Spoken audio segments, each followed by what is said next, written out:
Hello friends, आज के इस वीडियो में मैं आप सभी को बताने वाली हूँ क्लास 12 जेई ऑर्गेनिक केमिस्ट्री का एक आइसोमेरिज्म चैप्टर का एक टॉपिक है ज्योमेट्रिकल आइसोमर्स। उससे रिलेटेड कुछ ट्रिक्स कि कैसे हम किसी फिगर में पहचान सकते हैं कि इसमें ज्योमेट्रिकल आइसोमर्स होगा या नहीं होगा, और अगर ज्योमेट्रिकल आइसोमर्स उस फिगर में पॉसिबल है तो उसका कितना नंबर होगा। वो नंबर निकालने के लिए मैं आपको कुछ फॉर्मूलाज बताने वाली हूँ। तो चलिए स्टार्ट करते हैं। ज्योमेट्रिकल आइसोमर्स में हम लोग मेनली शुरू करते हैं तो डबल बॉन्ड की हम लोग बात करते हैं। कार्बन कार्बन डबल बॉन्ड, जिसको रेस्ट्रिक्टेड रोटेशन कहा जाता है। क्या कहा जाता है? Restricted rotation. मतलब अगर हम इस बॉन्ड को घुमाना चाहें तो नहीं होगा। सिंगल बॉन्ड में हो सकता है, सिंगल बॉन्ड में फ्री रोटेशन होता है। सिंगल बॉन्ड में क्या होता है? फ्री रोटेशन होता है। लेकिन डबल बॉन्ड में क्या होता है? रेस्ट्रिक्टेड रोटेशन होता है। तो ये जो कार्बन डबल बॉन्ड कार्बन है, इसको कहा जाता है स्टीरियोजेनिक यूनिट। और इसमें एक यूनिट में मिनिमम 2 कार्बन होंगे हमारे, और इन दोनों को हम लोग क्या कहेंगे? स्टीरियोजेनिक सेंटर कहेंगे। तो पहचानेंगे कैसे कि किसी फिगर में ज्योमेट्रिकल आइसोमर है या नहीं? उसके लिए क्या करना है हम लोग को? किसी भी एक सेंटर पे, किसी भी सेंटर पे जो है वो ग्रुप जो है वो सेम नहीं होना चाहिए। जैसे इस कार्बन पे 2 ग्रुप है, हाइड्रोजन और फिनाइल, तो दोनों अलग अलग है। इस पे भी हाइड्रोजन और फिनाइल, तो आप तो कहेंगे कि सेम ही हो गया। नहीं, आपको एक सेंटर पे देखना। कोई भी एक सेंटर आप सेलेक्ट कर लीजिए, दूसरे को हाइड कर लीजिए। जैसे इस कार्बन पे एच और पी एच दोनों अलग अलग हैं, तो ये हमारा स्टेरियोजेनिक सेंटर होगा। फिर नेक्स्ट कार्बन, इसको हम लोग ढक लिए, एच और पी एच दो अलग अलग हैं, तो ये भी हमारा स्टेरियोजेनिक सेंटर होगा।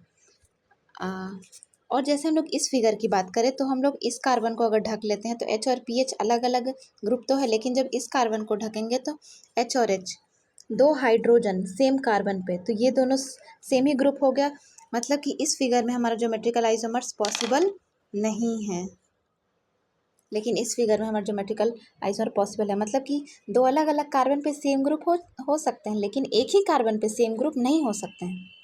ज्योमेट्रिकल आइसोमर्स उसमें होना नहीं होगा। ठीक है, अब आते हैं possible number of geometrical isomers हम लोग कैसे निकालेंगे। सबसे पहले हम लोग फिगर आइडेंटिफाई करेंगे कि सिमिलर है, यानी कि उसको हम लोग एक लाइन अगर हम बीच से खींच दें तो वो 2 बराबर हिस्सों में बट जाए। फिर उसमें हम लोग स्टीरियोजेनिक यूनिट काउंट करेंगे। जैसे ये एक यूनिट हो गया हमारा। ऐसे ही और अगर कार्बन चेन बढ़ते जाएगा तो उसमें हम लोग number of stereogenic units count करेंगे, जिसको हम लोग एन से डिनोट करेंगे, स्मॉल एन, जो कि आप फॉर्मूलाज में देख सकते हैं लिखा हुआ है। अगर स्टीरियोजेनिक यूनिट 1 मिलता है तो उसका ज्योमेट्रिकल आइसोमर्स ऑलवेज 2 होगा। एक वो और एक रोटेट करने के बाद जो बनेगा वो। मैक्सिमम 2 ही हो सकता है, उससे ज़्यादा नहीं। लेकिन 2 स्टीरियोजेनिक यूनिट हो या उससे ज़्यादा हो तो उसके लिए फिर हमें इस ट्रिक्स को अपनाना होगा। सिमिलर अगर फिगर है और उसमें even number of stereogenic unit है तो उसके लिए हम लोग जीआई के लिए फॉर्मूला लगाएंगे 2 to the power n minus 1 plus 2 to the power n half minus 1। Similar figure में अगर odd number of stereogenic units आ जाते हैं तो उसके लिए फॉर्मूला लगेगा 2 to the power n minus 1 plus 2 to the power n minus 1 by 2। Dissimilar में आइदर इवन या ऑड हो, एक ही फॉर्मूला होगा 2 to the power n। जैसे फॉर एग्जांपल में हमने ये फिगर लिया हुआ है, सबसे पहले हमें क्या करना है? पहचानना है। ये हो गया हमारा फर्स्ट, ये हो गया हमारा सेकंड, ये सिमिलर है या डिसिमिलर है। तो जैसा कि आप लोग देख सकते हैं कि ये फिगर सिमिलर नहीं है। जैसे हम बीच से काटेंगे, कितने नंबर ऑफ कार्बन है इसमें? 1 2 3 4 5, 5 है, तो ऐसे भी आप डिसिमिलर देख सकते हैं। तो ये फिगर हमारा डिसिमिलर हो गया। अब इसमें हम लोग number of stereogenic units count करेंगे। इवन ऑड इसमें देखने की ज़रूरत नहीं है। एक हो गया ये, क्योंकि इस पे एक ग्रुप हाइड्रोजन है, एक मिथाइल है, और इस पे एक हाइड्रोजन हो गया और एक ये पूरा हो गया, तो एक हमें मिल गया। दूसरा में बात करें तो ये, और ये एक पूरा हो गया। ये तो हमारे पास 2 आ गए स्टीरियोजेनिक यूनिट्स। तो इसके लिए फॉर्मूला हम लोग लगाएंगे तो 2 to the power n हो जाएगा, यानी कि 2 to the power 2, यानी कि 4। इसका आंसर कितना आ जाएगा? इस फिगर के नंबर ऑफ ज्योमेट्रिकल आइसोमर्स कोई पूछेगा तो हम लोग क्या बता देंगे? 4। दूसरा फिगर हमारे पास जो है वो आपको सिमिलर दिख, ये भी हमारा डिसिमिलर ही है।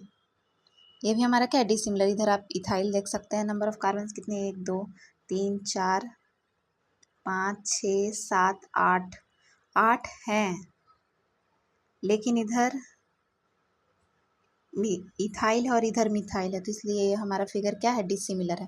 देखिए इधर 4 कार्बन इधर 4 कार्बन हो गए, लेकिन इधर वाला ग्रुप हमारा क्या है, इथाइल है और इधर मिथाइल है, तो इसलिए फिगर क्या है, डिसिमिलर है। तो इसमें भी हमारा same formula 2 to the power n लगेगा।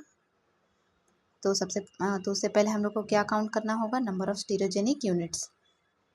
ये हमारा यूनिट है, ये भी हमारा यूनिट है, ये भी हमारा यूनिट है, 3 यूनिट हो गया, 2 टू द पावर 3 यानी कि 8 हो गया। चलिए अब एक सिमिलर फिगर का हम लोग एग्जाम्पल लेते हैं। Third CH3 single bond CH double bond CH single bond CH double bond CH single bond CH। 3 number of carbons कितने हैं, 1 2 3 4 5 6 और ग्रुप भी हमारे सेम ही है। तो इस लाइन के अबाउट हम देखें तो फिगर हमारा क्या है, सिमेट्रिकल है। इसमें नंबर ऑफ स्टीरियोजेनिक यूनिट्स हम लोग काउंट करेंगे, 1 2। तो सिमिलर में हमारे पास 2 आया है स्टीरियोजेनिक यूनिट्स। इससे कितना आया है, स्टीरियोजेनिक यूनिट 2 आया है। इसके लिए GI अगर हम लोग फाइंड आउट करेंगे तो 2 के लिए हमारा क्या फॉर्मूला था, याद करिए, 2 का पावर n माइनस 1 प्लस 2 का पावर n हाफ माइनस 1। देख सकते हैं आप यहाँ पे इवन के लिए हमारा यही फॉर्मूला था, 2 का पावर n माइनस 1 प्लस 2 का power n half minus 1। n का वैल्यू कितना हमारा 2, 2 का पावर 2 माइनस 1 प्लस 2 का पावर 2 बाई 2 माइनस 1, 2 प्लस ये हो गया 2 का पावर 1 2 माइनस 1 3। आंसर कितना आ जाएगा, 3। तो इस तरह से हम लोग number of geometrical isomers easily find out कर सकते हैं ट्रिक से। कमेंट सेक्शन में ज़रूर बताइएगा आपको ये ट्रिक कैसी लगी। ऑर्गेनिक केमिस्ट्री में और भी ट्रिक्स के लिए आप बता सकते हैं। तब तक के लिए थैंक यू।